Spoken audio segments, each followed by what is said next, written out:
வணக்கம் மக்களே.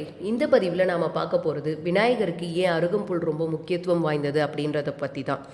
ஒரு சமயம் தேவலோகத்தில் ரம்பை, ஊர்வசி, திலோத்தமை ஆகியோரின் நடனம் நடந்து கொண்டிருந்தது.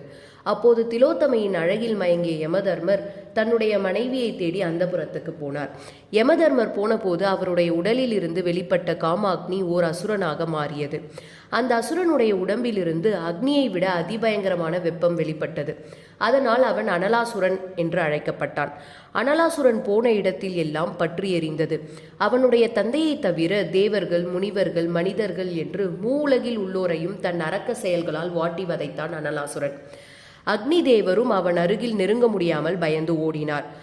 பலகாலம் பயந்து இருந்த அனைவரும் பரம்பொருளை துதித்து காப்பாற்ற வேண்டினார்கள்.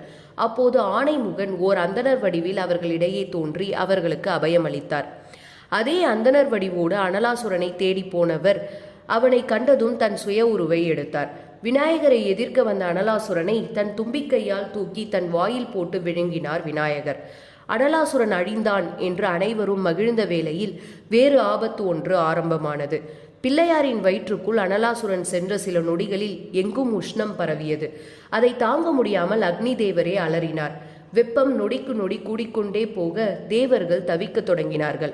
மண்ணுலகத்தினர் மண்டை பிளந்து துடித்தார்கள். பறவைகள், விலங்குகள், பூச்சிகள், புழுக்கள் எல்லாம் கருகி விழுந்தன. என்ன காரணம் என்று புரியாமல் அனைவரும் தவிக்க பிரம்மதேவர் சொன்னார், விநாயகரின் வயிற்றுக்குள் வெப்பம் பரவிக்கொண்டிருக்கிறது.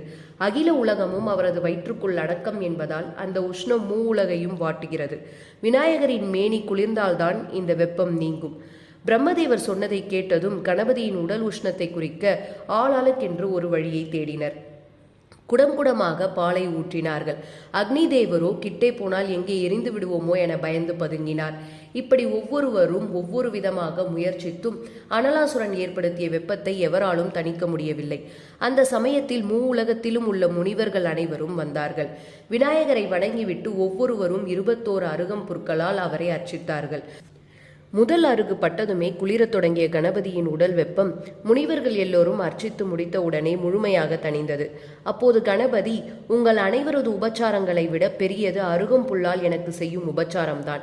எத்தனை பெரிய அளவில் பலவித பூக்கள், பத்திரங்களால் எனக்கு அர்ச்சனை செய்தாலும் அருகும் வன்னியுமே எனக்கு மிகவும் பிடித்தமானவை அப்படின்னு சொல்லி மறைந்தார். அப்போது முதல் பிள்ளையார் வழிபாட்டில் அருகுக்கு முக்கிய இடம் வந்தது.